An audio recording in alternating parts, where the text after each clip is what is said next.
Di Maria wasn't enraged. He walked up and stood in front of the members of the Saruman Snake battle team. He paused for a moment and put on a smile. However, he was clearly looking down from a height. His momentum gushed out instantly as if this was natural for him. Zhang Shan was a complaint king, but even he found it hard to make a move after seeing the momentum of Di Maria.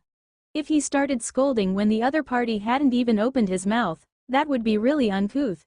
It would be better for Wang Zheng to deal with this kind of person. Wang Zheng was also looking at Di Maria with a smile. There was clearly hidden killing intent between the two captains. If gazes could kill, Wang Zheng would probably be slashed into 1,000 pieces. Student Wang Zheng, can we talk about this? You guys can sit behind and give this place to us. I will remember today, said Di Maria with a smile. He had already given a lot of respect by saying these words in public. Di Maria naturally couldn't represent Aslan, but he could represent himself and his family. To be able to befriend a person like him in the elite academy was definitely a good thing, as long as Wang Zheng's emotional quotient wasn't as low as a kindergartner's. Wang Zheng smiled and replied, "We still have a few empty seats here. You guys can take them. There are also some seats in the second row for the others. Isn't this just right?" Di Maria tweaked his eyebrows. Wang Zheng, the first row is usually reserved for Aslan and Arbiter. I don't remember you being from Aslan or Arbiter. After saying this, he even took a look at Martsu and Olivius. He wanted to form an alliance with Arbiter. On this matter, it wasn't a competition with their fists but to maintain a certain chemistry and order. In this aspect, the people of Arbiter should be on the same side as them. However, Martsu was emotionless. The truth was there weren't many people who understood Martsu in the elite academy. The people from Arbiter had no doubts about the current situation of the Asura battle team. However, other students were having various kinds of discussions about them and were all saying that Martsu were spoiling his brother. How could he let him be so willful? "Oh, there's such a norm? I didn't seem to see it on the school rules," said Wang Zheng. Di Maria smiled faintly. He had expected Wang Zheng to say such words. Fairness was the only weapon that small figures relied on to comfort themselves with. However, this world wasn't like this. Wang Zheng, the norms aren't the school rules. However, this is a form of respect to the strongest students. I believe that this is also a form of recognition. For you to be sitting here, are you saying that you are stronger than me, stronger than my Imperial Glory battle team? Said Di Maria. This was also the situation, a debate. Whoever flared up would have lost. This was about being reasonable. Wang Zheng's argument was about whoever came first could take the seats. However, Di Maria's argument was about respect for the experts. This argument was something that Elite Academy and the students had recognized and was also a form of competitive situation. In other words, whoever gave up more should also receive more. So that's how it is. In that case, our Saruman snake should be sitting here even more so, said Wang Zheng. However, I believe that we are all students and don't have to be too concerned. You all can sit in the empty places. All the students were getting excited. This was a naked challenge. Since the establishment of the Elite Academy many years ago, there had been changes in batches after batches of students. There wasn't a lack of extremely gifted experts from other countries, but there had never been such a person that dared to challenge the authority head-on. Di Maria laughed. What you mean is that you are stronger than me and that Saruman Snake is stronger than Imperial Glory? Is that a question, Junior Di Maria? Said Wang Zheng faintly. A faint smile appeared on the edge of Snowli's mouth. She had not expected Wang Zheng to be so sharp with his words. Di Maria had fallen for it. The so-called strength wasn't about what you believed or what I believed. It had to be shown on the surface. Wang Zheng had obtained the championship for his group on the individual elite competition and the Saruman Snake battle team had obtained first place in the first season. The second season was still ongoing, and Saruman Snake had achieved a grand victory in the previous match. Theoretically speaking, there was nothing wrong with them sitting there. Even if Di Maria was stronger, he was still a freshman. The word, junior, was like an arrow to his heart. Aina smiled. She knew that at this stage, Di Maria had already lost. If he continued quarreling, it would become a farce. When she first saw Wang Zheng, she thought he would be a very boring person. It seemed that it wasn't the case now. Di Maria, let's sit separately. Just as what student Wang Jung has said, strength has to be proven over time. Aina said. If Aina wasn't around, Di Maria would either choose to teach Wang Jung a lesson or would continue arguing with Wang Jung. However, Aina was around. With Wang Jung screwing things up now, he had no way out.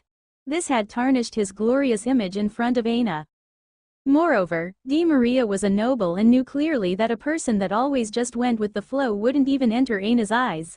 A man had to have his own views. Shaking his head, he continued, Wang Jung, I remember Saruman Snake suffering a huge loss recently. Is that strength? This huge loss was to imperial glory. The Saruman Snake had also fallen to the trough because of this failure. Wang Jung smiled and replied, this round has just started. A single loss doesn't mean anything. If we are fated to face each other again, you will see the real Saruman Snake. Di Maria's face was turning a little stiff. Wang Jung was clearly going to argue all the way. At this moment, Lear suddenly stood up with a smile. The professors are coming soon. Why are we wasting time on such a small incident? We can sit closer over here. Lear's move was like killing two birds with a single arrow. On one hand, he could tell everyone that he was humble, which made Wang Jung and Di Maria seem like they were competing. On the other hand, he could get into the good books of Di Maria. At the same time, he was using time to pressure the two of them. The meaning was that if you were going to create a fuss, you better do it quickly. When the professors were around, this farce could not continue. Luo Fei was already completely convinced. Boss's intrusion was forcibly taking over the tempo. That's really awesome. Seeing that Di Maria had clenched his fist, Mu Zhen, who was at the side, clearly felt it. His eyes were opened widely like those of his age and he roughly could understand that the first row was for the strongest people to sit. This person wanted Ada to give up his seats. In the world of the people of Tita, this was equivalent to competing for territory and would warrant a death match. Aina smiled faintly. Student Wang Jung is the core of Saruman Snake. Saruman Snake can only be considered to be complete with him. Di Maria, you can just sit at the back. When we obtain number 1, there will be no one competing with us then. Thank you, Student Lear. Lear had already shifted inside and made out some space. It's my honor to be able to attend lessons together with Princess Highness. Aina smiled as though she was basking in the spring breeze. I'll just sit here. Is Student Wang Jung fine with it? Aina was indeed Aina as she neutralized the highly confrontational atmosphere instantly. Wang Jung suppressed his emotions and replied, please. Zhang Shan immediately gave up his seat and raised his thumb up secretly. Awesome. Instantly, eyes of envy were everywhere. They were originally intending to watch a show. What was this sudden change about? Instantly, Student Wang Jung could feel the temperature of his back rising up. If there was a convex lens, it would already be burning.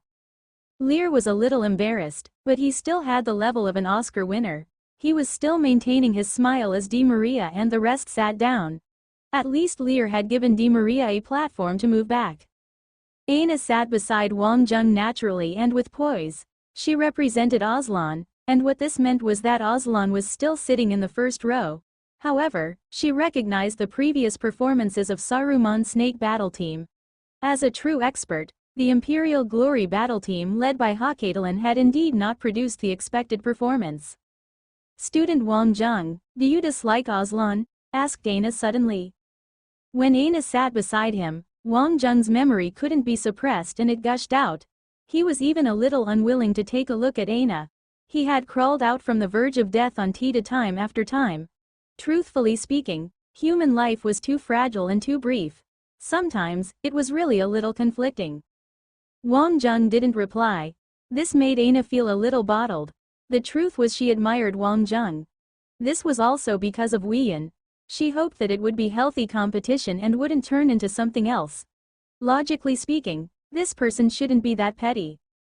At this moment, Wang Jung took a look at Aina. That gazia made Aina's heart constrict. She seemed to have lost something very, very important. The two of them just stared at each other this way. They should have known that there were many people behind them. It was especially so for the people of Aslan who were staring at Wang Jung as though they were a pack of wolves or tigers. If Wang Jung were to do anything unruly, they would definitely rush ahead and shred him apart. Wang Zheng didn't say a word and turned his head around. Butcher had arrived with a few assistants behind him. Mu Zhen was also scrutinizing Aina curiously. He had never seen such a beautiful human. It was strange. Not only was she beautiful, there was an unexplainable feeling. She had qualities that were very similar to those of Ada. Martsu smiled. This #1 princess of Aslan was indeed not just a vase. If she became the queen, her affinity and leadership would probably be much stronger than Kushawan's. With the foundation laid by Kushawan, Aslan wouldn't be easy to deal with.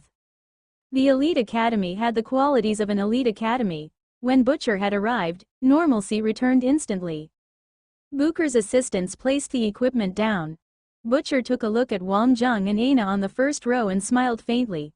Some time ago, the trial system released an Abyss Zerg. After this period of training, I believe that everyone has already found a way to deal with it. I also know that many people were eager to give it a try. Recently, the Academy has received many petitions to request the formation of teams to enter the Abyss for training. I would like to ask if that's what everyone was thinking of. The class quietened down a little. Unknowingly, one person shouted and a bunch of people reflected their agreement soon after. Butcher smiled faintly and continued, "All of you are very brave and mankind requires this sort of ambition. The Academy and the Milky Way Alliance has been considering this matter seriously, and the Abyss should be opened in the near future." Instantly, the class exploded. Everyone's eyes were filled with excitement. However, the people in the first few rows, although excited, appeared very quiet. It was especially so for the people from Arbiter. Everyone is so happy, but I'm not so happy. If the Milky Way Alliance's side really wanted to include this trial as part of the selection process, I wonder how many of you guys would I see in the next lesson, said Booker faintly as those words were like a pail of cold water pouring down on the students. The class was embarrassed for a moment. However, everyone was familiar with the ruthless style of Butcher. Also, he wouldn't say such things without a cause. The relevant departments in the Milky Way Alliance have been feeling a little inflated recently. Although there are many important mysteries of the universe that are important to mankind in the Abyss, the situation on our side isn't optimistic. In addition, I do not wish for my students to become a touchstone for the Zerg. The Abyss is undoubtedly a very challenging place. However, it isn't suitable for large-scale entry at this moment. As for the internal parts of the Abyss, my personal opinion is to seal it completely. Therefore, everyone shouldn't be too excited about it. Butcher was a little worried about the people from the upper management.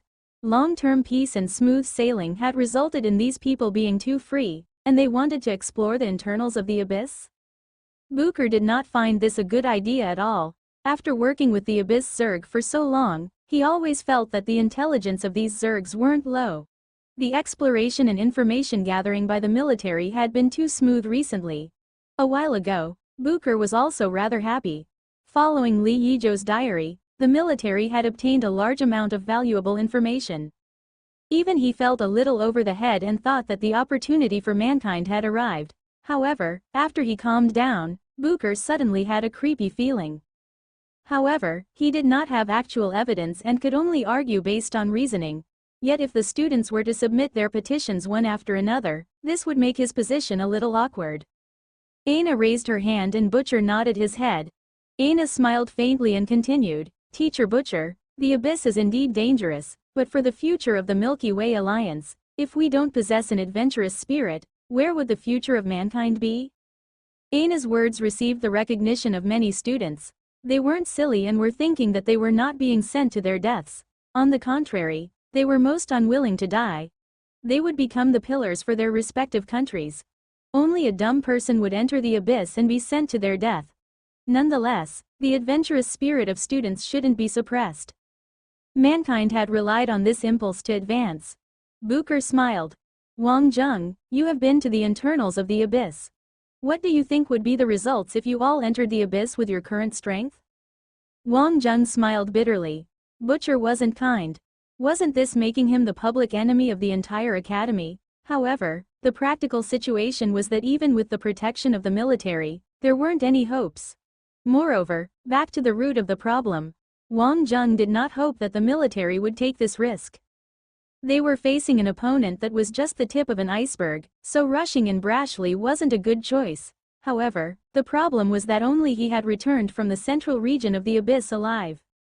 With the current fighting strength of mankind, I feel that it would be better if we don't enter, said Wang Zheng. There were some people who laughed immediately. Wang Zheng, I heard that people from Earth are conservative and cautious. I didn't believe it previously. Mankind already rules the universe. The abyss is just another different dimension. Moreover, the Zerg aren't able to cross over. If we still choose to confine ourselves under such circumstances, that would be too cowardly. Sarts laughed. He wasn't convinced. In that match, the Saruman Snake battle team had caught him by surprise. The Dark Wolves battle team had become the backdrop immediately after their ascent. This was something he just couldn't swallow. Butcher was just looking at Wang Zheng full of smiles. He looked as though this had nothing to do with him, the instigator. Everyone was looking at Wang Zheng.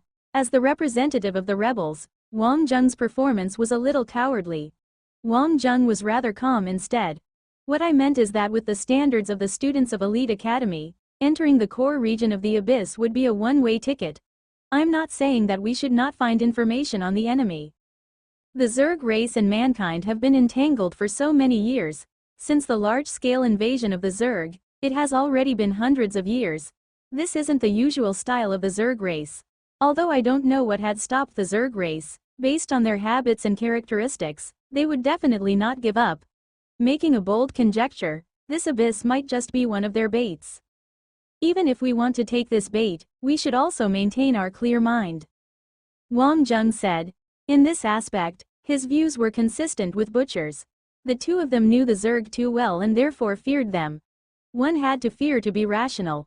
However, others weren't seeing it this way. After all, this was groundless claims and conjectures, a cowardly conjecture.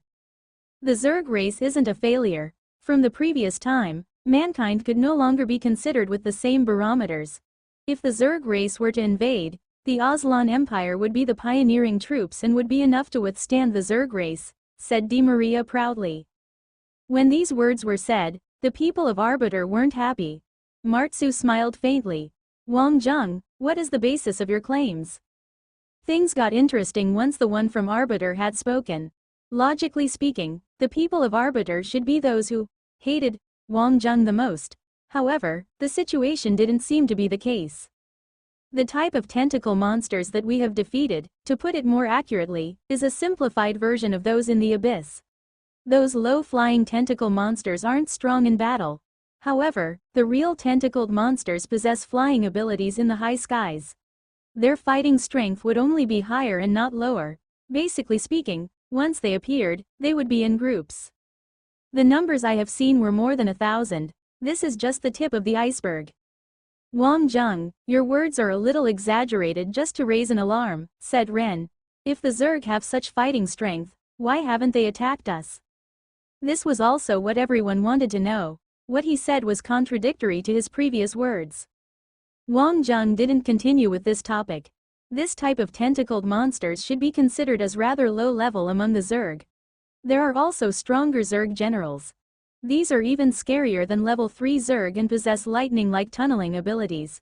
In a head-on battle, mankind has no chance of winning with its current strength. Obviously, if there was a team of super warriors, there's still a fight. However, that is under the circumstance where more than 10 super warriors were to go against one. I have only seen these few types, but I believe that the Zerg race definitely isn't just these few types. Everyone was feeling rather dubious about it. Was it really that scary? He could still make it back alive considering this? This was simply supernatural. Wang Zheng had also never talked about the situation in the core area of the abyss. However, he didn't seem to be one that liked to boast. In the face of major issues of right and wrong, Wang Zheng wasn't willing to screw around. There was totally no meaning for mankind to enter the core region now. If everyone had a runic mech, there might still be a fight. However, based on the current situation, this was completely a fantasy. Butcher smiled and signaled for everyone to be quiet. After the military paid an extremely high price, they obtained substantial, valuable, first-hand information. However, just like the low-flying tentacle monster everyone has seen, this information isn't too similar to what Wang Zheng had said. They are very strong but not that strong. Instantly, there were rounds of discussion throughout the class again. Wang Zheng was boasting outrageously. Zhang Shan and the rest were stunned too. This was because they believed that Wang Zheng definitely wasn't lying. However, Butcher would not lie either. What was this about? Aina wasn't anxious at all and smiled faintly. Teacher Butcher, what did the diary of Senior Joe said? Butcher had also not expected Aina's reaction to be so quick. Student Aina asked a very good question. What was recorded in the diary of General Joe was just like what Wang Zheng had said. There are even other more terrifying things. Therefore, I'm not optimistic at all. Although I wouldn't determine that the abyss is a trap now, the Zerg race seems to be very hungry to push ahead to our side. Zhou Yifan clearly didn't have a need to forge a diary full of valuable information that he had used his life to defend. Teacher Butcher, perhaps my thinking was wrong, but I would like to ask if a human living in extreme danger and a lonely environment would experience schizophrenia and be exaggerated with his words, asked Lear suddenly. Everyone knew that when one was overly lonely, it was easy for mental problems to appear. Zhou Yifan had stayed in the abyss for such a long time. If one was to claim that he was completely fine, everyone probably wouldn't believe, or rather, he might have exaggerated. Butcher frowned. He probably didn't expect the students to be so difficult. However, Lear had neglected an issue. Zhou Yifan was a hero of the Hail Cloud Alliance. The people of Hail Cloud Alliance wouldn't be happy. Student Lear, please use your brains first before speaking. Is it good to malign a hero like this? Xiaolu wasn't being courteous. Lear smiled and shrugged his shoulders. Please don't use morals to make your point. I'm just stating a conjecture. Obviously, I personally hope that I'm wrong. However, there should be someone raising the concerns. Lear wasn't easy to deal with either. Although he was a guy, it didn't mean that a guy didn't know how to argue. Without a doubt, student Lear was top grade. Instantly, the new structure of the Elite Academy had appeared. In the past, the students of Elite Academy were all focused on raising their own strength. However, the trend seemed to have changed in the last 2 years. The thoughts of various students were all right. As a student, we should be expressing our views, however, we should also trust the judgment of the professors. Teacher Butcher is one of our most respected professors. I believe that the purpose you have raised these questions today isn't just for us to debate on it, right? In the chaos, Aina suddenly threw the question back to Butcher. She wanted to control the tempo. Butcher's expression suddenly relaxed. He laughed and continued, everyone is right.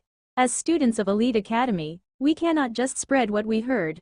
We have to have an inquisitive mind and, more importantly, rationality. If even you are brash, who could still remain calm? Butcher paused for a while and then continued, there's actually a huge debate among the military on this incident. However, a new detector we have been researching on was put into practical use recently and we have discovered that the operations of the Zerg are very erratic. Once our scout troops entered the core region, the movement patterns of the Zerg had obvious changes. This means that they knew we were coming and had put on a show for us. This was a debate Butcher had instigated on purpose. He didn't care about the competition to become the leader among the students but wanted to look at the qualities of the students. The styles of the students were distinct. The people from Arbiter were mature, strong, and calm. However, they only cared about themselves and doing what was required of them. As for other people, they wouldn't affect them. The people of Aslan were still very active in being the first. They had strong confidence and thoughts of becoming the leader. However, it was clear that the people of Arbiter weren't convinced and didn't care much about it. Although Wang Zheng was from Earth, he had achieved relatively great influence through individual strength and charisma. His influence covered both the people that were supportive of him and those that were opposing him. This in itself was enough to prove a point, and that was that they recognized Wang Zheng. Lear was a strange existence. Butcher might look like a rough man from the outside, but his thoughts were detailed. He rarely saw a guy so rational like Lear.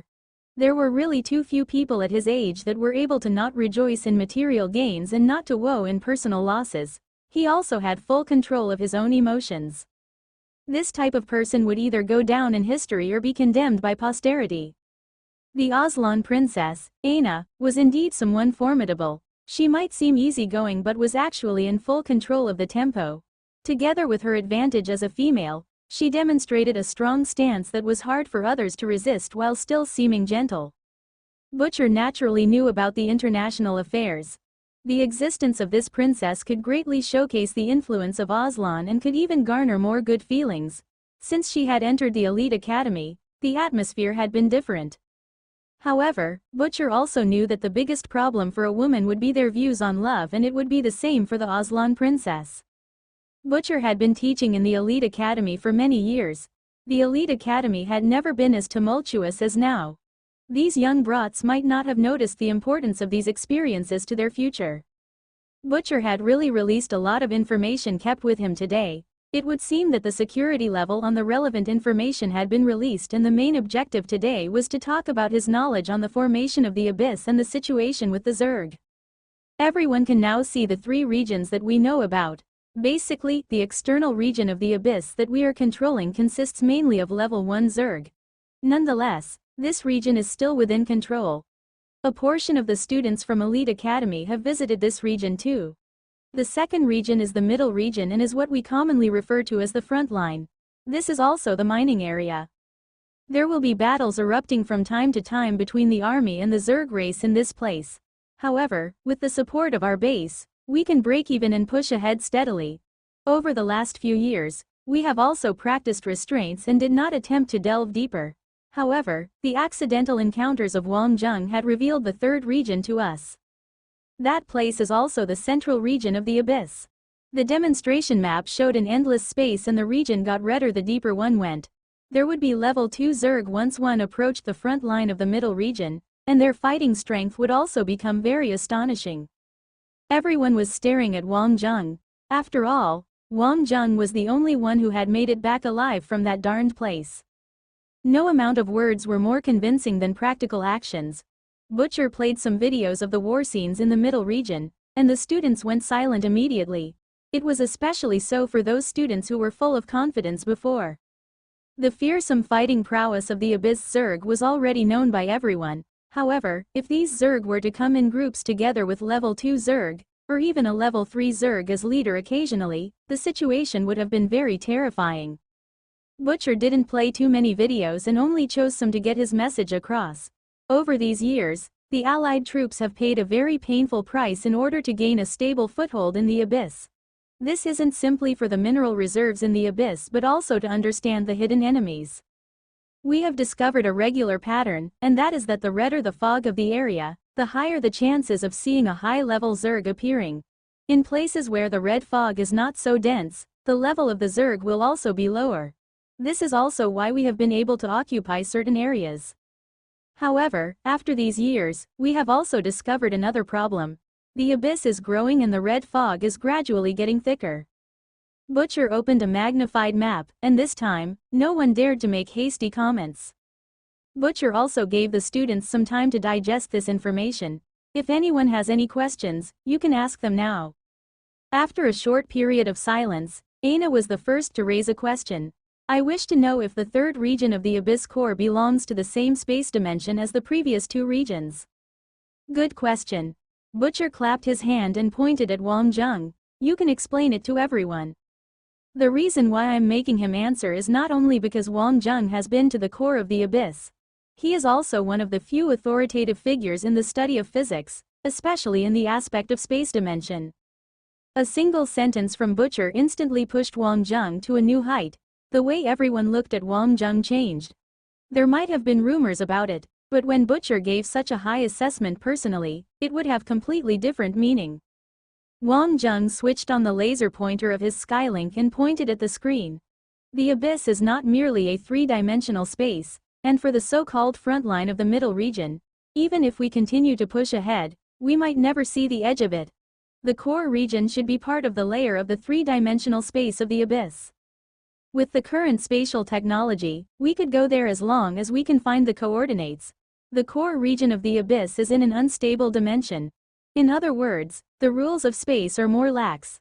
To put it simply, some of the Zerg have abilities in these aspects. For humans with such relevant abilities, the way the abilities work will probably be different in this place. At this level, Wangjung was definitely top-notch. However, Wangjung was not the only one who was great in this aspect. After all, they were in the elite academy. Student Wang Zheng, are you hinting that this dimension was created by the Zerg through some methods? A student stood up and asked. Yeah, I did have such thoughts. However, it isn't just that. I believe the external ring, the middle region, and the core region are not the entirety. The Zerg race should be in possession of some higher dimensional construction technology, and they have attempted to open a hole using their understanding of space dimension. Perhaps the difficulty of opening this hole is only below that of crossing parallel space. Due to the restraints of the rules of space dimension, they lack some form of chance. Wang Zheng said. What is your basis? What did you feel in there? It was still that student from before, a Year 4 student belonging to the specialization of spacetime. He was a genius from Lea Sphinx and had a non-battle space comprehension ability. It was just a feeling, but Wang Zheng knew that he had met a professional. The sense of time and space are too distinct, said Wang Zheng. Raphael sank into deep thought. Are you saying that you can feel it? I don't remember you having space-related abilities. Wang Zheng smiled and replied, Indeed I do not have one. However, I have the analysis ability. Therefore, I believe that above this, there should be a higher level of space dimension and construction of time. It involves the building of dimensions and is a technology that humans are not able to comprehend now. Even if we can understand it, construction like this will also require time and specific conditions. In other words, ever since the Zerg race first entered the Milky Way, they have not given up. I have another question. When you are there, can you differentiate between big and small? Raphael's question might sound ridiculous, but Wang Zheng felt that he had met someone who knew him. Some words were pointless to speak to some people. Even if you had explained to them, they also wouldn't understand and it would be pointless. I can, but it is not stable. My judgments on big and small have some discrepancies, said Wang Zheng. Raphael stared blankly at Wang Zheng. It's really a god's miracle that you made it out alive. Are you all talking about some biblical god? You make it sound like the Zerg are godlike and we are about to be exterminated. You got to be clear in what you are saying, sneered Gulas from the Darkness Empire. Raphael glanced at Gulas with disdain and said, if we talked about the technical things, would you understand them? Non-battle departments clearly had no reason to show respect to those in battle departments. It was especially so for those in the aspect of space dimension in the universe, as having no respect for anyone was the norm among them. For the following lesson, it had turned into a discussion lesson between Butcher and Wang Zheng. The two of them started a conversational description in the aspects of space dimension and biology. Everyone was dumbfounded. Who the hell was he? Was he that Wang Zheng? If he was wearing glasses, he would look just like a non-battle department professor. They could understand some of the conversion while seemingly understood other parts. There were even things that they had not even heard of before. Butcher was rather fond of such a state. This was because an open interaction like this could often stimulate some inspirations that couldn't be thought of under normal circumstances. Wang Zheng also spoke what he felt and wasn't as reserved as before. Initially, Aina was still deliberating. However, unknowingly, she always felt that there was something wrong with her own perception of time. She seemed to not hear any of the voices and was just looking at Wang Zheng talking. That expression and that look were so warm, and she was longing for him. Butcher signaled for Wang Zheng to sit down. When Wang Zheng sat, he suddenly felt a warm and smooth hand extending over. Wang Zheng also subconsciously held onto it. It was still the same feeling. At that instant, Wang Zheng and Aina were both stunned. Subconsciously, Aina wanted to break free. However, Wang Zheng didn't let go as the two of them exchanged gazes. Aina felt a little flustered but also an unexplainable warmth. However, the stronger feelings she had were embarrassment and anger. Nonetheless, when her gaze met Wang Zheng's gaze, her mind went blank. Aina gave up on struggling and let Wang Zheng held on to her hand. Butcher was lecturing passionately in front of them. When it came to giving lessons, Butcher was also the kind that was very willful. He was the classical proponent that the Zerg race would threaten mankind and the Zerg should be eradicated from the world of humans completely. However, Aina and Wang Zheng clearly couldn't hear any of this. Aina still quietly withdrew her hand and Wang Zheng finally let go. At that moment, Wang Zheng realized that he had been too rash. If she wasn't Xiao Shi and was Princess Aina, would she still fall for the same Wang Zheng? Whatever Butcher had said, Aina had not heard a single sentence. Aina had fallen into a conflicted state. Why would she extend her hand? This clearly couldn't be blamed on Wang Jung. At that moment, a thought rose from the bottom of her heart. She even desired a hug from Wang Jung. Honestly speaking, she had a little admiration for Wang Jung. However, it shouldn't be at the level of being obsessed with him. So embarrassing. Aina's face turned even redder. Zhang Shan, Takumi, and the few people around had subconsciously turned their heads to the side. They had really done so subconsciously. It was the Princess of Aslan sitting beside them after all. It would be weird if they didn't look at her from the start to the end. However, when they saw the shy face of Princess Highness, everyone was a little dumbfounded. The flame in the heart of Di Maria was burning even stronger now. He did not know what had happened, and it was exactly because he did not know what had happened that made him mad. A noble could get angry too. Wang Jung had put him on the spot previously. He really didn't know where he stood and was dreaming of getting together with the princess. If they met the Saruman snake battle team, he would thrash them so badly that they wet their pants. The truth was that the one that paid the most attention was Lear. Moreover, he was the only one that saw Wang Jung and Aina holding hands secretly. Frankly speaking, Lear was feeling complicated. As the high and mighty Princess of Aslan, what the hell was going on? What was wrong with the world? When the lesson ended, raucous claps erupted. Raphael even exchanged Skylink numbers with Wang Jung after the class so as to keep in contact in the future. Raphael hated those who acted like they knew things when they didn't. For one from the battle department to have such foundation in the physics of space and dimension, he was truly shocked. Raphael and his friends were fond of people like Wang Jung. This was because only this could be considered as a real super warrior. Student Wang was under the spotlight once again. The quarrel with Aslan previously no longer mattered. His deep and solid foundation in the physics of space and dimension made everyone's views on him changed greatly. Having an additional ability X was just a type of number after all. However, having knowledge in this field was completely different. No matter if they were his opponents or teammates, they would have to hold him in higher regard. Luckily, they didn't know that Wang Jung was a member of the Genesis Coffee Club. Otherwise, these people would not know what to do anymore. Aina led the students of Aslan and left. Before she left, she took a glance at Wang Jung and Wang Jung's heart almost melted. There was a little anticipation in that inexplicable gaze which made Wang Jung really wanting to tell Aina about everything. However, that wouldn't work. He had to keep it in. Princess Highness, that Wang Jung has no respect for anyone. If there's an opportunity, I will definitely teach him a good lesson, said Di Maria. Aina smiled faintly and didn't reply. Her emotions had gradually calmed down. It should be a form of illusion. Moreover, he was the guy that Wei liked. She shouldn't have any mixed feelings for him and she shouldn't be feeling mixed emotions about this matter. It was likely to be just an illusion and she should just let bygones be bygones.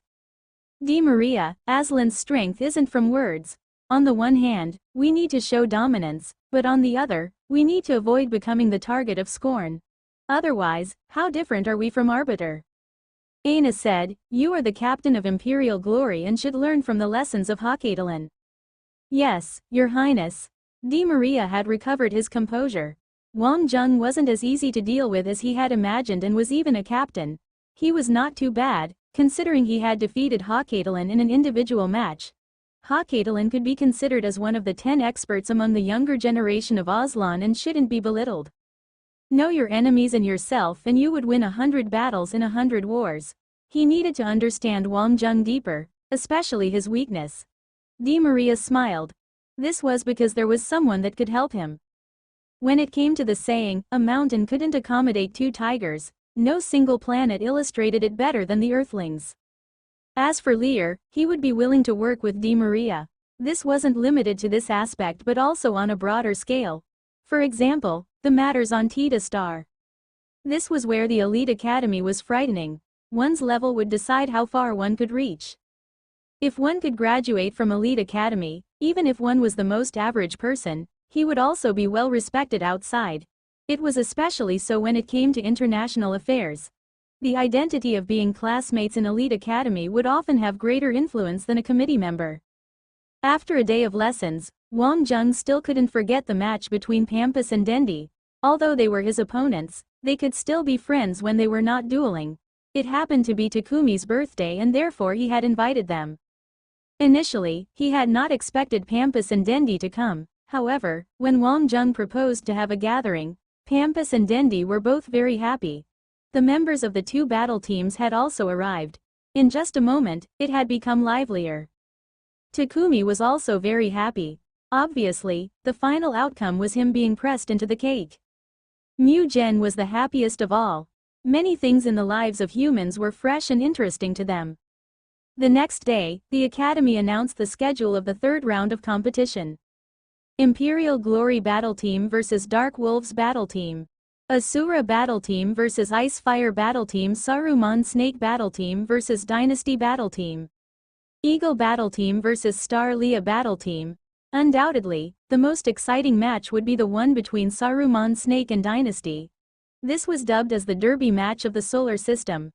The two Earthlings had both achieved a lot in the Elite Academy. Undoubtedly, they would leave their names behind in the Elite Academy. Who was actually stronger? All along, Wang Jung's reputation and controversy had been greater. The two of them had both obtained group champions in the individual competition. However, they had not fought officially.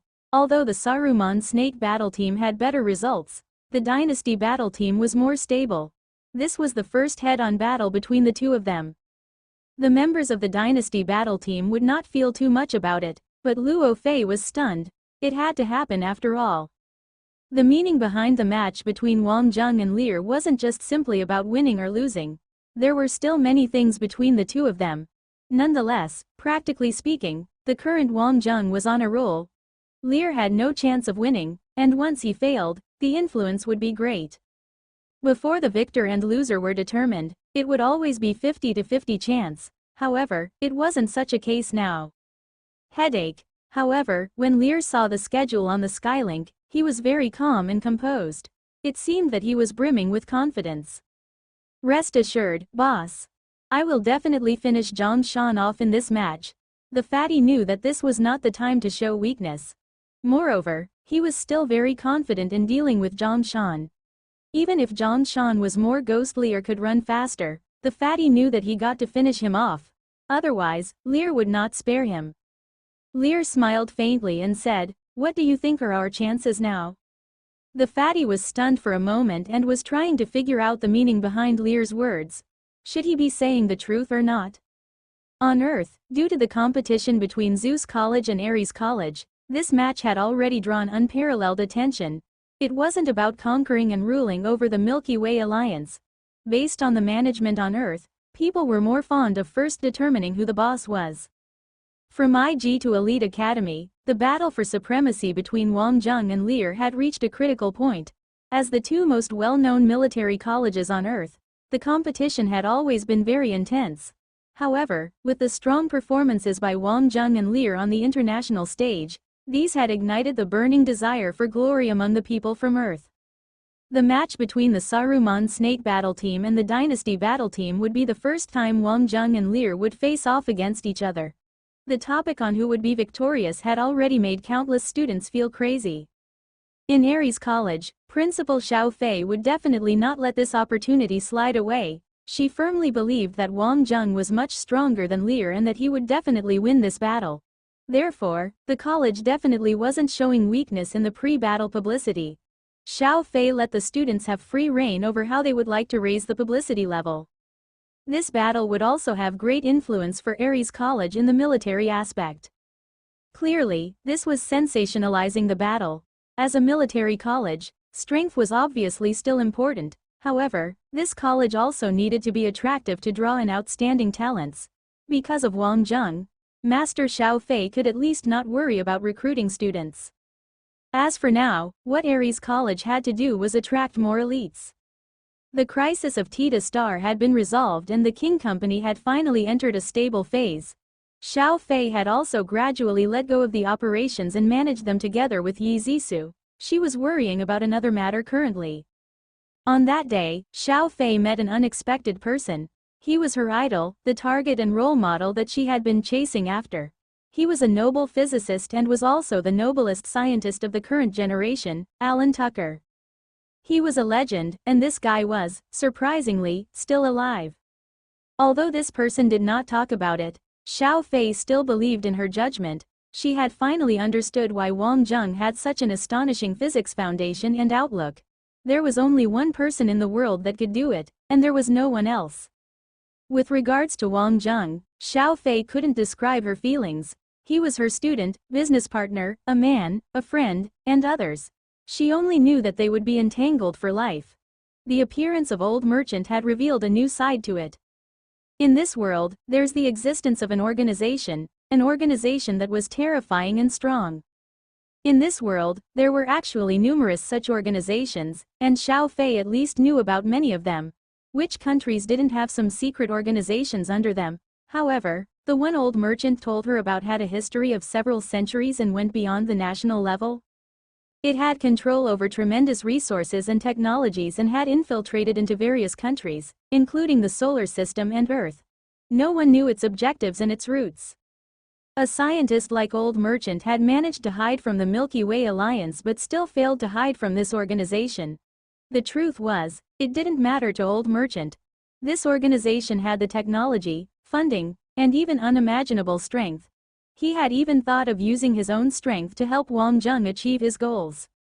However, the deeper he was involved and as his importance grew, he gradually found the structure of this organization rather strange. It seemed to be focused on finding some sort of a successor and eradicating other successors. And up till now, the candidate from Earth was Lear. In that case, the other people would be in a very dire state. Although this wasn't absolute, the current situation was at least as described. It was especially so as Lear would obtain some unimaginable resources. What Old Merchant needed Xiao Fei to do was for her to be his contact person in a single directional way. The precedence was for Xiao Fei to trust him. To Old Merchant, Wang Zheng was his only kin and his only child. The reason why he was alive was because he hoped for Wang Zheng to achieve his goals. No matter if he was to become a scientist or warrior, neither of the routes would be a smooth and ordinary one. And Wang Zheng would need helpers around him. If it wasn't Alan Tucker and was another person, Xiao Fei would have thought the person was crazy. However, this was Alan Tucker, an existence that was a cornerstone of science, the one who had the highest understanding of physical space and a god of the scientific world. It was clear that there were many things that Old Merchant couldn't say, and Xiao Fei was willing to do it for him. This allowed her to feel that she wasn't separated from Wang Zheng. Old Merchant had chosen her not only because he trusted her but mainly because he believed in her. Xiao Fei's personality was full of adventurous and inquisitive vibes. Otherwise, she wouldn't have chosen this route. This required high intelligence, high emotional quotient, and supreme genetics. What Xiao Fei was afraid of was stoppage. This was because once she stopped, she wouldn't know what to do. If she was only a political figurehead or principal of a military school, it would only be a matter of time till she left. However, after interacting with Old Merchant, it had helped her to open up a brand new world and a new outlook of spatial physics. The level where Old Merchant and Xiao Fei conversed at would definitely be higher than the level between Old Merchant and Wang Zheng. Xiao Fei's foundation was much greater than Wang Zheng's after all. The single-directional contact between Old Merchant and Xiao Fei would be kept low profile on purpose in order to complete some matters. The current Wang Zheng and what he possessed were still too fragile. Wang Zheng had to grow and become stronger. Obviously, there's a secret that Old Merchant would not speak of. Only Wang Zheng knew of it in this world at the Rubik's Cube. This thing might very well be what the organization had been looking for and wanted to destroy in secret. Conceptually, they weren't looking for the Rubik's Cube and were just looking for something similar. In their understanding, it might appear in any form. However, based on Old Merchant's judgment, it should be this. This was some form of succession for a mysterious power. The decision of the organization was to obtain it or destroy it. They would never allow an outsider to be in control of it. Old Merchant was feeling a little remorseful for handing the Rubik's Cube to Wang Zheng. However, it was too late. Not only was Wang Zheng in possession of it, he was even in control of this power. Although this had given Wang Zheng magical powers, based on the current observations from Old Merchant, this was completely insignificant in front of the organization. Old Merchant was indeed Old Merchant. If there's no way out, then going forward was the only way. It was similar to his past, and he had to go through it together with Wang Zheng no matter how it might turn out in the future. Nonetheless, it wouldn't be enough if it was just him. Among the people around Wang Zheng, Old Merchant had chosen Xiao Fei. She would be the easiest to communicate with, and Xiao Fei was the same kind of person as he was. Recently, the financial sector of the solar system was in a buzz. Spatial technology company King possessed the most outstanding spatial technology team. It could also be considered as top-notch within the Milky Way alliance. OMG Company was a new superpower in the military supplies industry. It possessed extremely strong research and development capabilities and had created the spatial movement box. It was also the most well-known mecha company in the solar system currently. Little Lucky Star started off as a consumer product company but had a development trail that was moving miraculously quick. As the largest foreign investor to the Tita Star, it had practical control over 50% of all investment projects on Tita Star. Its strength was astonishing. The three companies were to merge officially and undergo reorganization to form a brand new co-group. The group's chairman would be Yi Zisu, while Yan Xiaoshu would become the vice chairman. The two of them would also be the major shareholders of Co-Group at the same time. Since the completion of the merger of Co-Group, its share price had shot up substantially. A lot of professional investors had high regards for the growth potential of Co-Group. At the same time, the Co-Group had also announced their first major project after the merger, and that was to form the Co-Tita business organization. They were looking at creating an all-rounded interstellar investment and research organization. Other than Yi Zisu and Yan Xiaoshu, Xiao Fei and her team were also the shareholders. However, they had stepped back from the management team. KO Group was a young company and was full of potential. At the same time, it was also very mysterious. There were signs that the shareholding structure of this group had another hidden bosses. Obviously these were only rumors. Yi Zisu and Yan Xiaoshu had also entered the ranks of the solar system's wealthy people through this reorganization.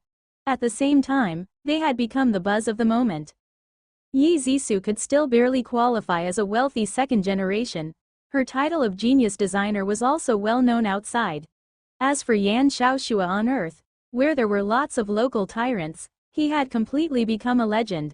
The small boss of a company selling sanitary pads had stumbled along his way and surprisingly become a legend. There were even several movie-making companies wanting to film his biography film.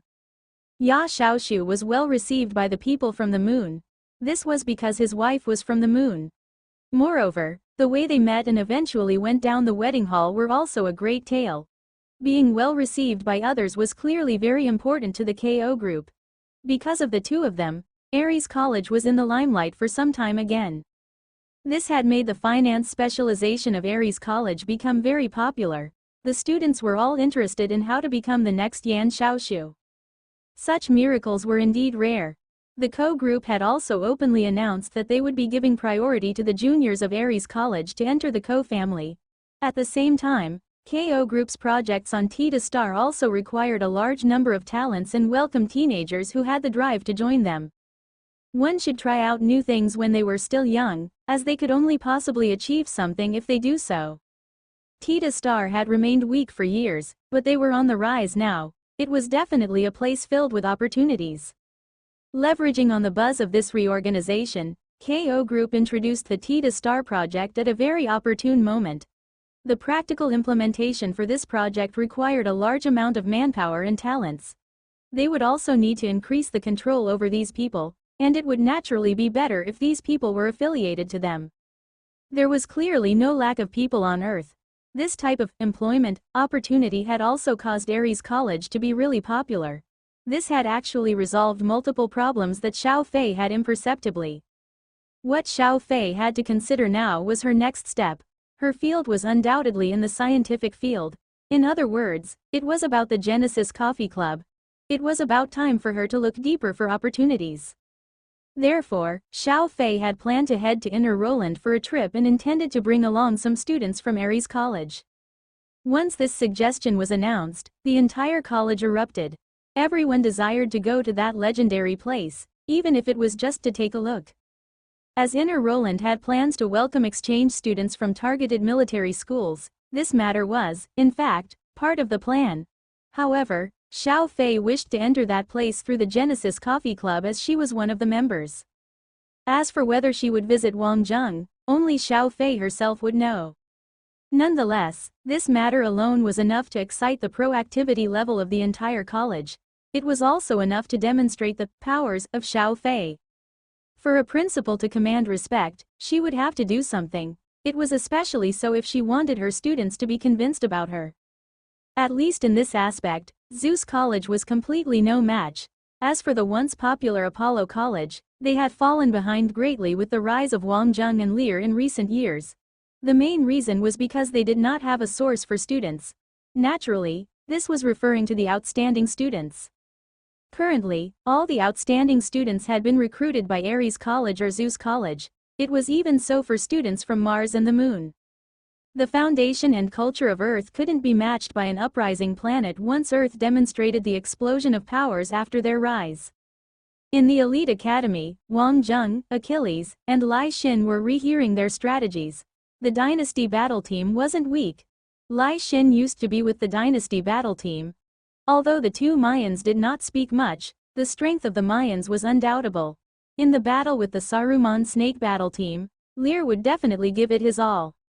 Lear, Luo Fei, the two Mayans, and a rather solid heavy mech user made up the Dynasty Battle Team.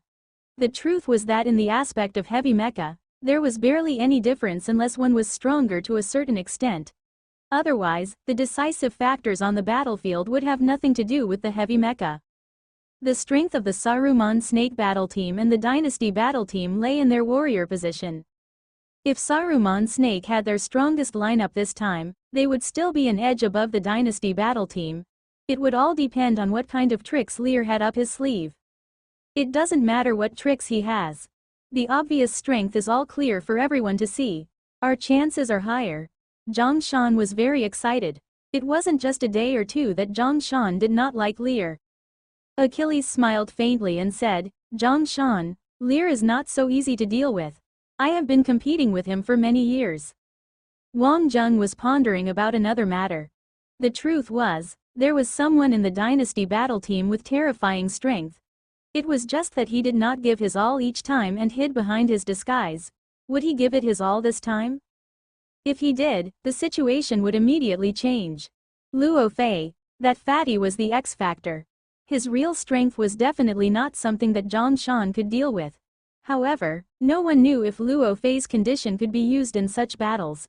Obviously, he might not use it at all, but Wang Zheng could not just not take him into consideration.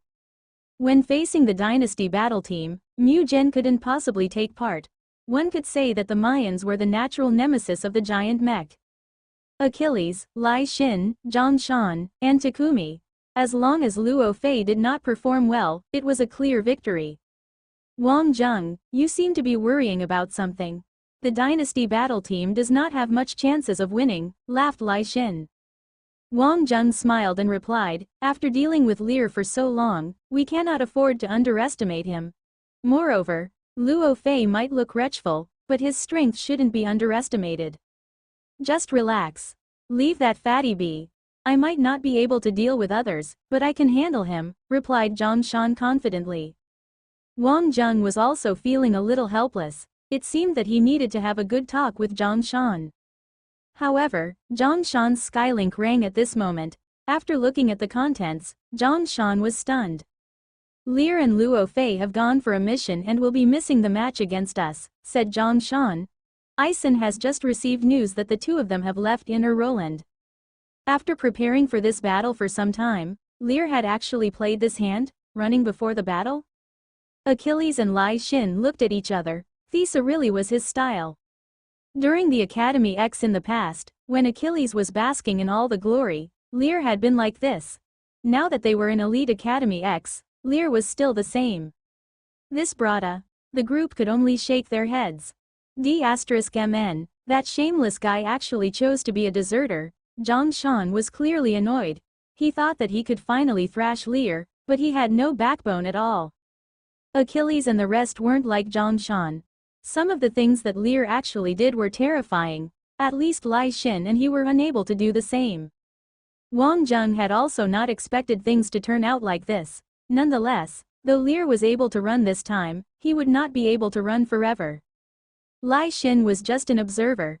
Some people might be scared if they choose to run before the battle. However, Lear was clearly not one of them. He was never a fighter. He was a strategist. If he wasn't confident, he wouldn't go for it, and at least he was more known and respected than Achilles at the moment. Slippery as an eel and hard to deal with. What might seem like an unsolvable situation was dealt with by taking a step back. This prevented Wang Zheng from having the opportunity to thrash him. Wang Zheng could go out for trials, and so could Lear. They had a close relationship with the Five Elements professor of White Tiger region, and it wouldn't be difficult for him to do so. Lear and Luo Fei had already boarded the spaceship. Lear, who was holding on to a cup wine, was very relaxed at this moment. There was indeed something he had to settle, and this was a great excuse for him to avoid the battle. Wang Zheng was on a roll recently. Considering that his chances of winning weren't high, there was no point for Lear to face him head-on. He was waiting for Wang Zheng to face the Imperial Glory battle team or the Asura battle team first. When Wang Zheng's momentum was weakened, there would be opportunities. "Boss, will we just go away like this?" Luo Fei had not expected Lear's strategy to be Thesa among the 36 strategies of Sun Tzu. Running was the best strategy? "If I clearly know that there's no chance of winning, why would we fight? There will be opportunities later, and I don't have to be anxious. I can also take this opportunity to rest a little," said Lear as he swirled the red liquid in his wine cup. Luo Fei smiled and nodded his head. It was a rare occasion that boss wanted to take a break. He would be insane if he tried to look for additional things for himself to do. Frankly speaking, Wang Zheng was a guy that Fatty Luo didn't want to be involved with. If he was against any other people, he could still try his best and even risk his life. However, when he faced Wang Zheng, Luo Fei always felt like something was wrong. His instincts told him to stay further away from Wang Zheng. When Lear decided to leave, Fatty Luo couldn't have been any happier. The truth was that Luo Fei wasn't afraid of Wang Zheng revealing his hidden cards. This was because he knew that Wang Zheng was a real man. He might be rather ruthless at times, but he would not go beneath him. Also, he always felt something wrong about not giving his all if he were to face Wang Zheng. The fatty was smiling radiantly. He could forget about the things that made him feel conflicted and even could go and enjoy a holiday happily. This was great. "This holiday will last just long enough and will better suit a special training session," said Lear. The good feelings the fatty had vanished immediately. "Boss, aren't we on a holiday trip this time?" Lear took a glance at Luo Fei and shook his head faintly. It seemed that this fatty had not resolved himself yet. "Rest is the right of the dead. Which one would you choose?" The fatty laughed it off and replied, "Living on, even miserably, is still better than dying." The fatty's wonderful journey still ended up in smoke. Lear was also well known throughout the academy now. Having to execute a mission just before a major battle couldn't possibly not cause a storm. There was a substantial number of people in the academy feeling sorry about the incident. However, there was no other choice if they had a mission. Nonetheless, even so, the strength of the Dynasty battle team couldn't be underestimated. It was just that the talking point had disappeared. However, for the members of the other battle teams, they knew the meaning behind it. Lear was afraid to fight. There are a few categories of people on Earth. Lear would be the classical representative. One could say that he is practical and knows when to retreat or advance. "These are the qualities of a good politician," said Di Maria with a laugh. He had thought he would be able to witness a great match and determine the skill levels of Wang Zheng and Lear at the same time. Yet he had not expected things to turn out this way.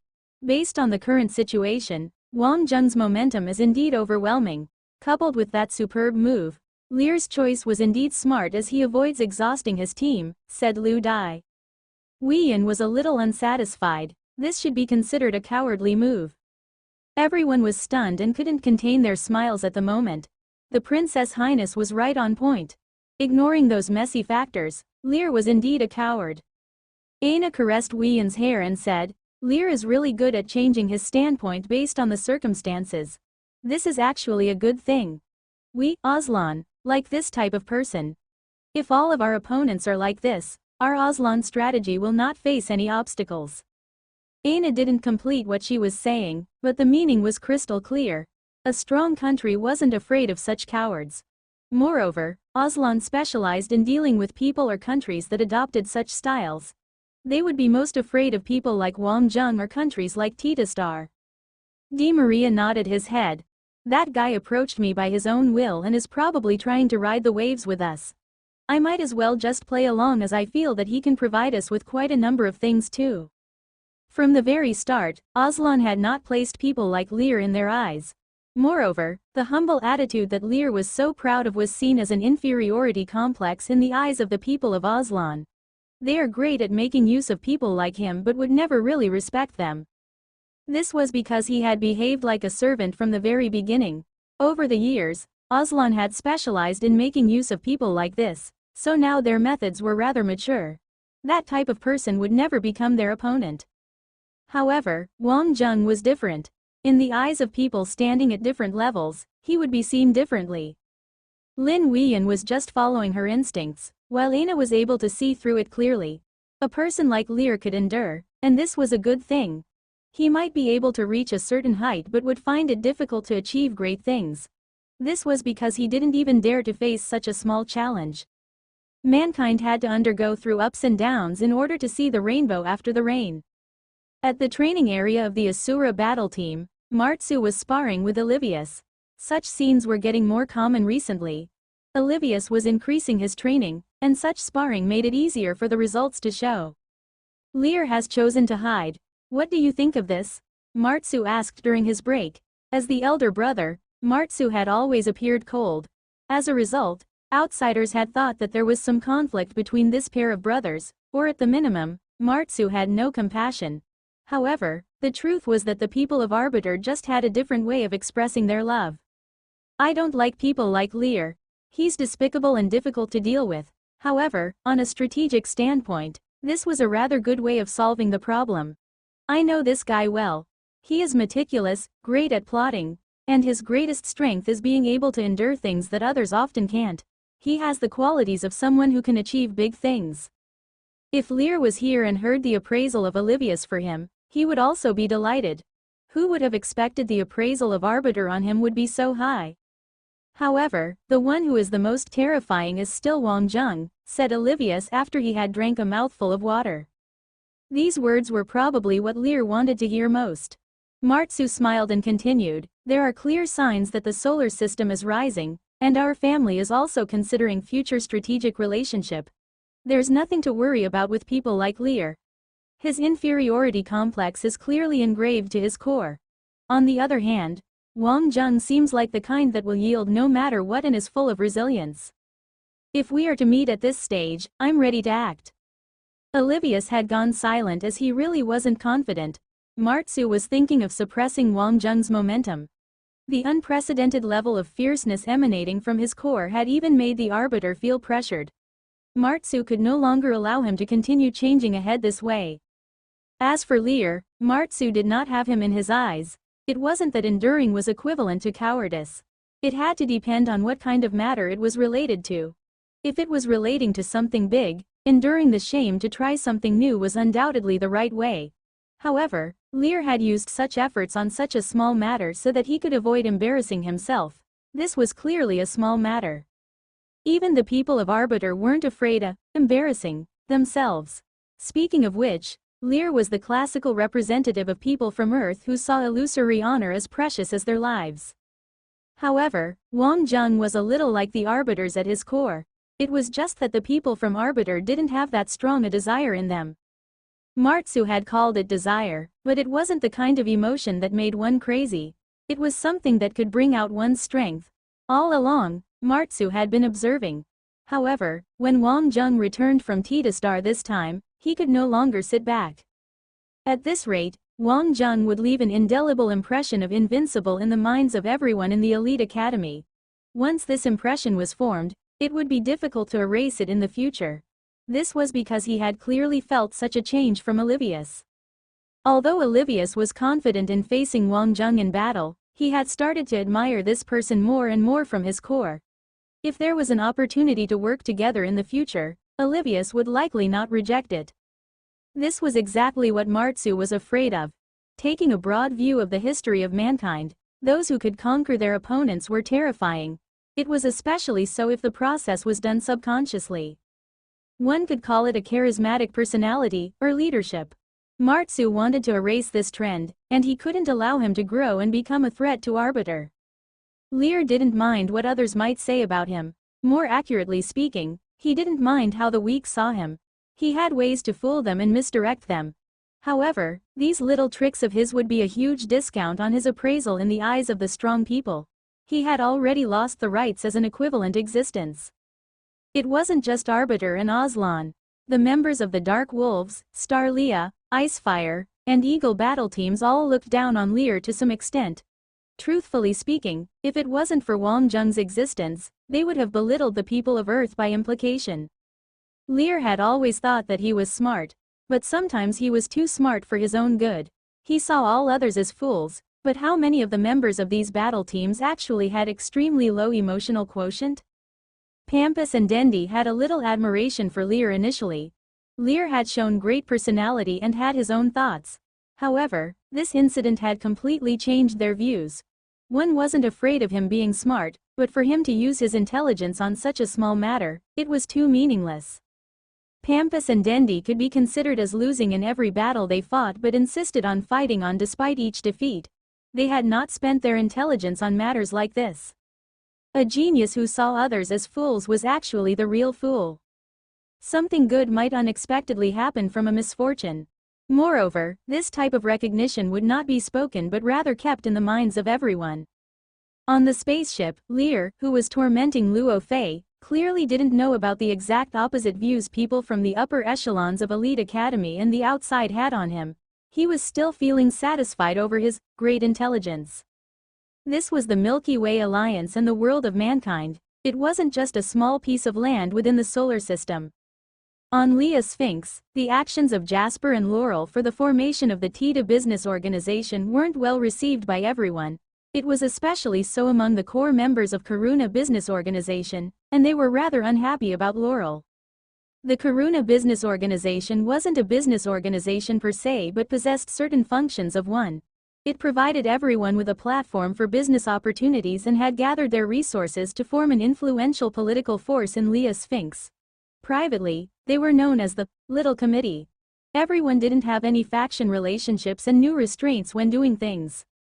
However, Laurel had been overly promoting her boyfriend and was a little guilty of putting love in front of other things.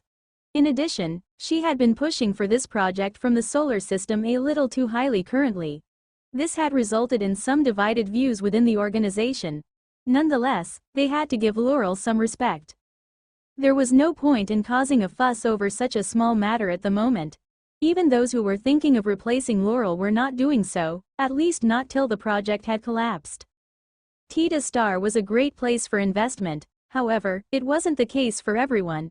It was especially so for those in the entertainment and service industries as they could not find a market entry point for that place. I have heard that even floating cars are not usable in that place. Yeah, there are restrictions on energy. I have heard that the main form of transport is actually the ancient railway train. Are they kidding us? With such planetary conditions, shouldn't they just be a mining star?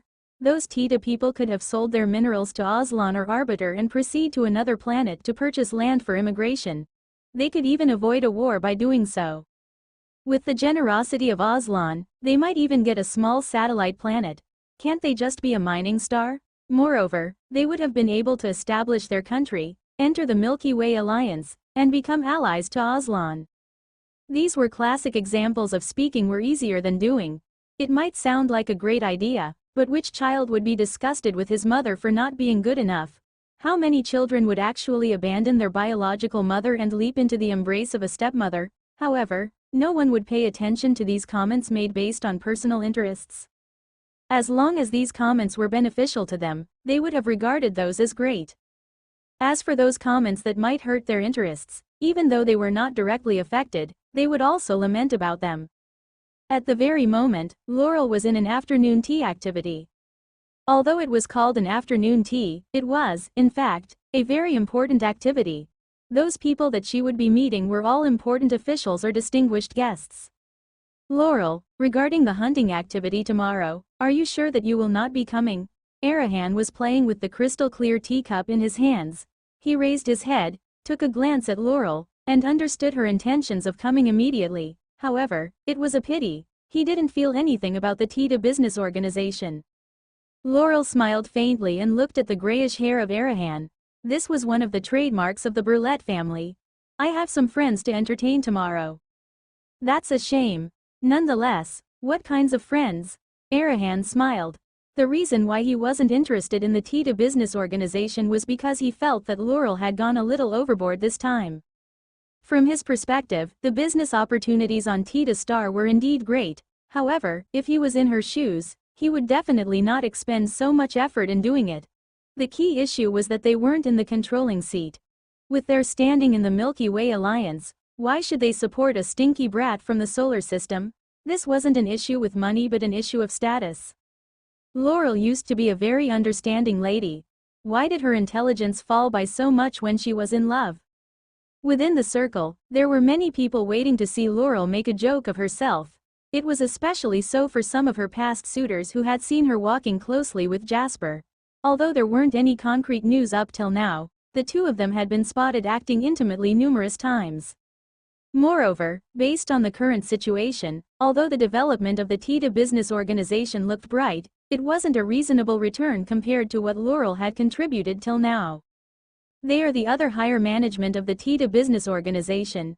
Arahan, as friends for so many years, I truthfully feel that you should take part in it. This is an opportunity, said Laurel. The Burlett family behind Arahan was a big family with deep roots in Leah Sphinx. The reason why they had taken Arahan in was to strengthen relationships. I'm sorry. I have too many projects in my hands and I'm barely coping. Arahan shrugged his shoulders and still wasn't interested. Even if he was interested, he wouldn't want to enter through the collaboration model of the Tita business organization. The red tea is not bad. Arahan, there's a meeting in a while. If you have time, you can come and take a look. Just take it as you are my advisor. Laurel smiled and raised her teacup. This was her last chance. It was okay if Arahan didn't have the foresight. The Burlett family was a great force that was worthwhile for her to get on the good books of. Moreover, Arahan had helped her previously. It was really a pity that he would let this opportunity slide past because of the so-called status. Arahan smiled and sipped on a mouthful of red tea. He felt a little embarrassed to say no after Laurel had invited him again. Eventually, he replied faintly, all right. Arahan used to be in love with Laurel. However, it was more of an infatuation. It was similar to when one would fall for the female actress in a movie but would soon fall in love with another actress in a different movie. However, for a man, a friend who he used to like would be a rather special friend. He would always hope she could live a little better. Although he might not extend a helping hand, a reminder was still something he was willing to give. However, what Arahan might not have expected was that the time for the meeting would actually be 11 at night. After waiting for so long, he was clearly not happy. He knew that this was to accommodate to the available time of the other members. It was late at night at his place but was daytime for the others. This was something common for interstellar business cooperation. However, on what grounds should his side accommodate the other party? Laurel had set her position too weakly and lowly. In business discussion, the weaker side accommodating the stronger side was the norm. However, was the solar system strong? The feeling he got at the start wasn't right, but since he was here, Arahan would still like to sit in. Oh, you are so willing to part with this bottle of wine. There's probably less than 100 bottles of this wine from this year in the entire Milky Way alliance. It's a pity that I wasn't around in the last auction. Some good stuff couldn't be enjoyed even if one had authority and money. For people at his level, this was all they cared about. The passion for things that could be easily obtained no matter how great would only be a fleeting moment. Laurel smiled faintly. I bought it for an investment. Be careful not to lose your capital. Arahan sniggled. There was a hidden meaning in his words as he clearly wouldn't be convinced with just a bottle of wine. When it was almost 11 o'clock, Jasper arrived hurriedly. Laurel was in charge of the front-end matters, while he was responsible for the 1,000 little things at the back end. He had been really busy recently. When he saw Arahan, His eyes lit up and he stepped forward to greet him passionately. Hee, Jasper, you are so passionate that I feel a little shy. I just happened to pass by here today and am just sitting in. Sitting in? Jasper smiled. He wasn't close to Arahan and had only heard about him a few times from Laurel, that he had wooed her before. However, he had a good character and was one of the spokesmen for the Burlett family. He was a target that was worthwhile to get on the good books of. I'll be even happier to have you then and hope you can provide us with more advice. At exactly 11 o'clock, the meeting began officially. Yan Xiaoshu was the first to connect in from long distance. He was full of smiles, the trademark smile of a local tyrant. Let me introduce everyone. This is Mr. Yan Xiaoshu, the one in charge from the solar system. He is also the chairman of the business organization. This is Arahan Burlett, a friend of mine, introduced Laurel simply.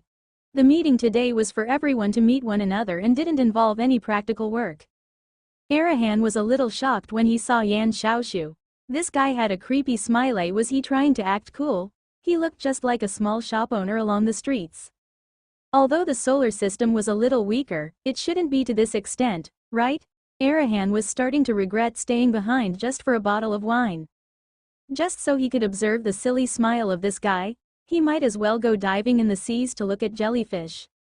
Following Yan Xiaoshu, various levels of important figures had also started connecting in one after another and were sitting in front of the meeting table in virtual form. At this moment, Yan Xiaoshu finally snapped out of being in his own world. Nonetheless, the first impression had already been formed in the mind of Arahan, and it would be hard for him to look past it. Laurel, I still have something. Arahan stood up and was getting ready to leave. He felt that he had wasted too much time. The people from the solar system that came on subsequently still had some awe with them. However, the problem was that Yan Xiaoshu was the chairman. When Laurel had introduced him as the chairman, he no longer had any other things to say. With their leader being like this, those under him would definitely not be any better. It would be okay if one of the underlings was not good enough. However, if the leader was not good enough, the whole team would be dragged down. However, at this moment, a flash flickered. Another person had connected to the meeting table. This time the position was slightly more to the front. This representative wasn't from the solar system. Arahan, who was speaking absent-mindedly, took a glance, after which, he didn't continue with his words. This was because he saw a familiar figure, a figure that should not be appearing. Haria I Xiaolu. The pride of Hail Cloud Alliance and the business miracle. Even he had to look up to her a little. Arahan finally kept his arrogance in check. Even she had joined the TITA business organization, and she wasn't the one leading it? Could it be that brilliant Ai Xiaolu had fallen for the same trick? Clearly, it was unlikely. This was the financial whiz of the Hail Cloud Alliance. In an instant, Arahan didn't want to leave anymore. After which, he saw Ai Xiaolu nodding her head at Yan Xiaoshu. This small action showed that the two of them were familiar with each other. On the side of Hail Cloud Alliance, the important members had all come online, after which, it was that kid from Clark Republic that he knew too. There was only one seat left. At this moment, the lights flickered. A small and slim girl appeared on the seat. The figure of one from Gemini Star was still easily recognizable. Arahan's eyes quickly moved again. Others might find this young girl very cute, like a Lolita. They might even compliment her as a great creation of Gemini Star. However, Arahan had visited the current chairman of the Milky Way Alliance when he followed his father Bephoria. This girl was sitting in the flower garden and reading a book then. His father knew about his flirtatious personality and had given him a special reminder that the name of this girl was Luo. She was the precious daughter of the current chairman of the Milky Way Alliance and was someone that never should be offended. Whoever did would be the same as dead. At this moment, he heard Laurel's introduction of Luo. This is Miss Luo and she is also the overall consultant of our business organization. What kind of business organization was this? This seemed to be only the first meeting, a meetup of the major shareholders with no practical topic. Yet the people participating all seemed very willing. This had exceeded his expectations by a little. It was especially so for the participation of Mars and the Moon. Initially, he was feeling a little arrogant. However, with the appearance of authoritative figure after authoritative figure, he knew that he had to correct his mentality and position.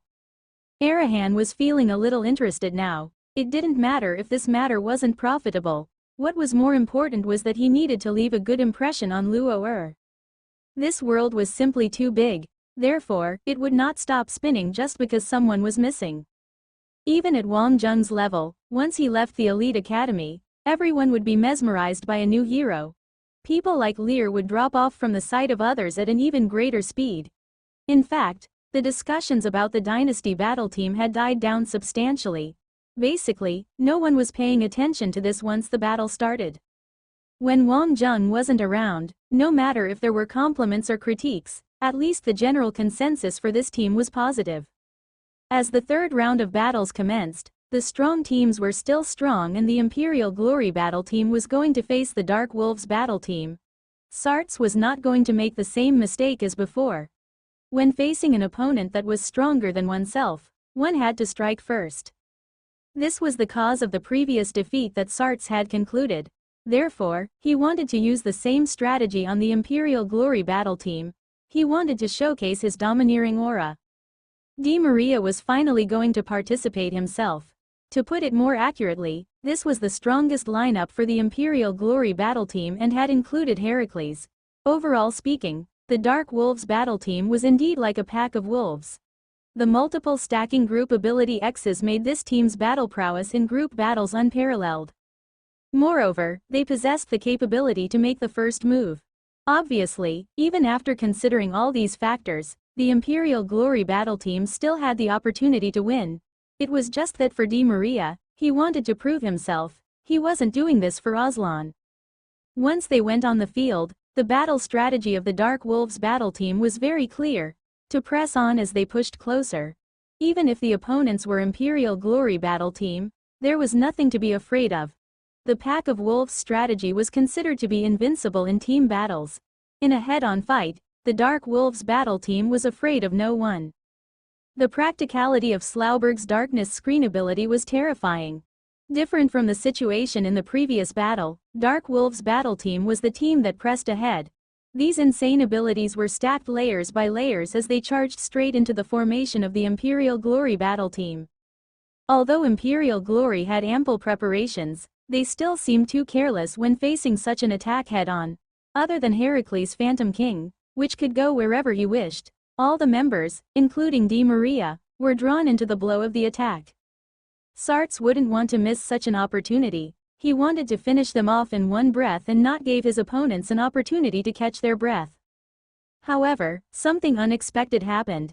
Di Maria finally made his move. The captain of the Imperial Glory battle team was going to show the world what real strength was. Time-related ability XA time reversal. Although that was what Di Maria had named it, it wasn't real time reversal in meaning. His ability could fix things at a certain state. For example, he could fix the Dark Wolves battle team at a state before they used their group ability X's. In other words, it had the effects of the nullification of ability X's. It was equivalent to turning a pack of raging wolves to a group of teddy dogs spitting their tongues. Complete destruction. The Imperial Glory battle team finished off the Dark Wolves battle team without effort. The unlucky Dark Wolves battle team lost once again since the bitter defeat in the previous match. It was just that they had no excuses for their loss this time. Di Maria only demonstrated part of his strength. It was very clear that this wasn't the entirety of his ability X.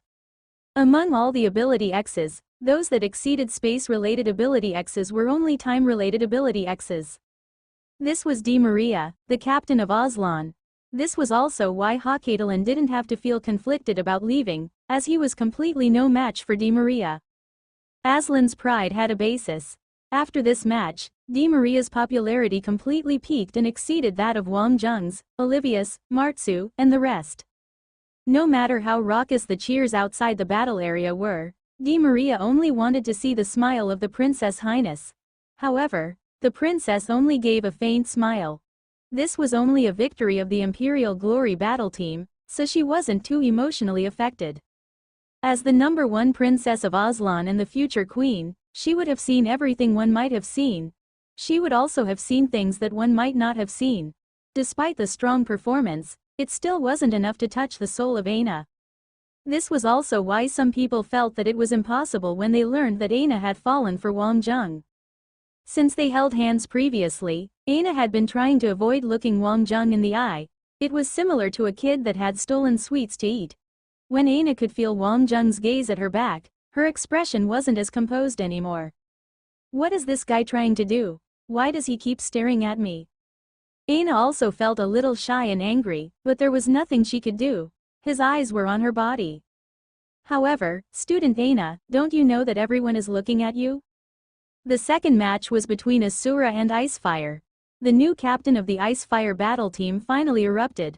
He possessed a mysterious Ice Frost ability X1 could neither see nor feel it, but once he entered a certain range, he would feel like there was a time device set on him.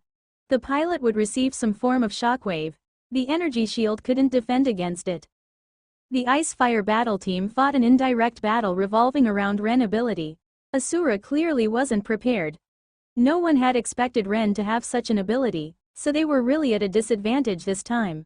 The situation at one point was really perilous, but Olivius, with his strong individual ability, together with his resilient teammates, eventually defeated the Icefire battle team. However, this victory could only be considered as a slim victory. The Icefire battle team finally felt like a team that was on the rise. Snow Lee's performance was very outstanding in this match too, as she knocked out Sweeney in a single strike. Snow Lee had become calmer and more composed after leaving the Saruman Snake battle team, mastering the essence of a sniper. The third match was initially a highly anticipated match. However, with Lear and Luo Fei's absence, the momentum of the Saruman Snake battle team was even more unstoppable. However, Wang Zheng did not participate in this match. He allowed Achilles and Lai Xin to lead. Together with Zhang Shan, Ali, and Takumi, they won the match after an intense battle. Wang Zheng wasn't trying to act cool by not participating. The truth was that without him, the Dynasty battle team would still be a tough match for the Saruman Snake battle team. However, Achilles, Zhang Shan, Ali, and Takumi were in very high spirits for some unknown reason. They completely overwhelmed the Dynasty battle team with their momentum. If everyone had only displayed 70% of their true strength in the loss in the first match, their performance today could be considered to have exceeded their usual standards. Achilles' ability to see the big picture, the sharp edge of Lai Xin, the mobility of Zhang Shan, the accurate shots of Ali, and the defense of Takumi were all great in their own aspects. It was a rather perfect victory. Their chemistry was classic textbook-like and the victory felt extremely satisfying. As for the Dynasty battle team that was thrashed, they were filled with repression. The two Mayans were clearly very unhappy. Very unhappy. The Mayans had come to this place not to be tormented by humans. One could tell their anger just from the color of the light their bodies emitted. The truth was that Lear had made preparations before he left. Subaru was to be the captain, but he could choose not to participate. In fact, it was fine for just one Mayan to participate. Since they were giving this match away, they might as well do it more thoroughly. However, Subaru still felt that they had the opportunity to win. The results were as known. They had lost despite him participating. Ares College had completely boiled over. You guys had always claimed that Saruman Snake got it easy. Our captain didn't participate either. Although this victory wasn't as grand as Aslan's, it had completely demonstrated the depth of the Saruman Snake battle team. Other than Wang Zheng, the other members all had extremely good battle strength. Wang Zheng was more like the stabilizing figure for the team. Zhang Shan appeared to be extremely excited. This was because this was the first time he had a slaying kill. Wang Zheng, do you think Lear would hide and cry in the toilet if he knew that you didn't participate either? However, the most exciting match was between the Star Leah battle team and the Eagle battle team. Tempest and Dendi had presented a stunning offensive and defensive battle for everyone. The Eagle battle team had chosen the battlefield to be an offense-defense battle in the city. The Star Leah could choose to attack or defend first. The truth was that with Tempest's ability, he would have chances in either format. However, to start with defending would be relatively more advantageous, and the Star Leah battle team had chosen to be the side to defend. Eagle would be on the attacking side. The current Eagle battle team had recruited Vincent, and the attacker position was already at the top-notch level in the Greatest King competition. One could say that under normal performance, Wang Zheng's Golden Wheel's upper limit would be as so. After all, team battles wouldn't provide so many opportunities to showcase techniques. Piranha was a valiant member from the Maka Republic. He took the role of the tank and had rough looks. He even had a big beard. Within Elite Academy, he was the kind that looked older than his actual age. His ability X was Wood attribute and possessed very strong healing power. His ability X was a nourishing type that could be used to nourish himself or his teammates. Obviously, this type of healing and nourishing ability wasn't as exaggerated as one might think. However, when both parties were dragged into a long battle, such an ability would become extremely valuable. Zhao Long was a warrior from Maka Republic and had the nickname of Reckless Guy. Everyone who had seen his training in battles would know that he was the type who rushed in without thinking. As long as he received an order to attack, he could fight his way through without looking back. This was because he possessed well-rounded cultivation techniques. Rumor had it that his father was from Earth, while his mother was from the Maka Republic. Therefore, he could be considered to be a half-Earthling. It was really strange recently as there had been multiple appearances of outstanding warriors from Earth. Eagle Battle Team was supposed to focus on attacking, but Dendi had surprisingly chosen the Lighthouse Warrior. This model of mech was a functional type mech from Manalasuo. Manalasuo was a strange country. They had risen up by imitating Arbiter. However, they were thinking of surpassing them after reaching a certain level, and imitating would make it hard for them to surpass. Therefore, their scientists had all sorts of strange and great ideas. They believed that they had to have bold imaginations in order to have breakthroughs. Therefore, they had created the Golden Wheel and the Lighthouse Warrior. This was a functional mech designed by the Mecha Lunatic, Sevastel of Manalauso. It possessed various assisting abilities. However, its operations were complicated. In other words, it required a super warrior to operate but had relatively weaker attacking potency. This concept was doubted once it was raised. Nonetheless, Sevastel didn't care about these and came out with this model of mech. However, only a total of 1,000 of this model were manufactured. It was also because of its name that it was actually brought back for further research. In the end, the conclusion was that the functions were great, but it would be difficult to ask a super warrior to become a support for others. When Dendi chose this mech, the Elite Academy was ignited. The school motto of Elite Academy was turning the impossible to the possible. Sparks were everywhere from the very beginning of the battle. This was because the defending Tempest had made use of his ability X to lead his teammates for an ambush. It's advantageous to defend, but it didn't mean that one had to defend. The position Tempest chose for ambushing was very good. Advantageous landscape and the first strike were what the defending side had. Moreover, they had a better vision. In fact, when the strength of both teams were similar, this would be the deciding factor of victory. Facing such a situation, the first one to rush out wasn't the heavy armor, it was Zhao Long. His ability X wasn't enraging but was similar to self-hypnosis. The stronger the enemy felt like, the stronger he would be and vice versa. What he specialized in was the violent and brainless Octa-Step Spear Strike. It was also known as the Zhao Octa Spear Strike. The impact from this would be hard to stop even for a heavy mech. However, Star Leah had Ao Ziwei, they were definitely able to stop it. As long as Zhao Long could withstand it, his support would have arrived and the Lighthouse Warrior could support just in time. If only Dendi was operating some violent attacking mech and came to support him. A mech like the current one would not instill any fear even if it were to arrive. The Lighthouse Warrior had multiple functions that weren't for attacking. Its weapon was a chain scythe and the most unique point on the entire mech was the gravity lighthouse. It felt similar to the Wind God in design, and Yizisu probably had some inspiration from it. It was just that the Wind God mech was more direct and easier to accept by others. However, a mech like this was born entirely because of needs, and it wasn't practical.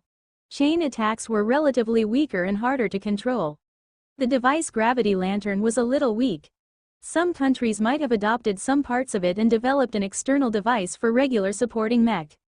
The effect would be similar too, and the operations would be easier and unlike the complicated ones of the Lighthouse Warrior. The Lighthouse Warrior and the Golden Wheel used to carry the name of the two broken cars of Manalasuo. Currently, the Golden Wheel had made its comeback. Without a doubt, today would be the moment Lighthouse Warrior made his comeback. The gravity lantern caused all the mech warriors of the Eagle battle team to gather. The first to gather was Vincent, who was like a gust of wind. He also operated the terrifying golden wheel. And with Dendy's strength, if it was just defending, it would be similar regardless of the mecha. The chains, together with the force field, formed a creepy chain defense surrounding the mech. The flashing scythe was also something that couldn't be overlooked. That was also the only bright side mecha Lunatic had when designing this mech. He worshipped the scythe of the Soul Reaper a little but felt that the scythe of the Soul Reaper was too short. Therefore he had added the chains. This scythe was extravagantly created with 50% G materials mixed with special metal alloys. Its durability was top-notch. When the Eagle battle team arrived, Tempest knew that it was time to retreat. Tempest's decision was quick and accurate. Before his opponents formed a flank, the team retreated with him being the last man. He believed in his own strength and that it would be hard for the members of the Eagle battle team to keep him back. However, for a captain to be the last, this was a little overly dangerous sometimes. It would only take a second for Tempest to use his ability X to open a channel. As long as he returned and formed a defensive position, he would not lose anything. However, the deadly chains appeared from behind him like a ghost. The dull and dark chains immediately surrounded Tempest's mech and the scythe sank indirectly. Instantly, the gravity on the chains erupted and forcefully pulled Tempest out of the channel. Vincent followed up immediately. The chains could also disrupt the energy shields. Once one was entangled in it, he would not be able to switch on the energy shield. Even if it was Tempest, he would not be able to take more than 3 attacks. More accurately speaking, after 2 strikes, the mech would be crippled once Dendy pulled the chains. With Tempest defeated, the situation of the battle would fall towards one side. Eagle battle team obtain a valuable victory, and this had also become the match that made Dendy famous. The Lighthouse Warrior was similar to the Golden Wheel and wasn't suitable for the masses. As compared to Golden Wheel's powerful attacks, the Lighthouse Warrior was a mech that possessed unlimited possibilities. This required an intelligent person with a big picture view to operate. At the same time, this person had to place his attacks behind the team. Wang Jung saw the light in Achilles' eyes. Perhaps no one was more suitable to use this mech. Dendy had told everyone how to use this mech. However, frankly speaking, the one who was the most suitable to use it was not him but Achilles. Achilles had always been trying to find his position in the Saruman Snake battle team. There were too many people at the warrior position. Moreover, fierce and aggressive push-throughs or forceful attacks weren't compatible with his personality. One had to do something that was compatible with his own style in order to do a good job. This was equivalent to Dendy opening a new door for him. With this mech in his hands, it would be an entirely different situation. Achilles closed his eyes and thoughts formed in his mind. It had been a long time since Achilles had been so excited.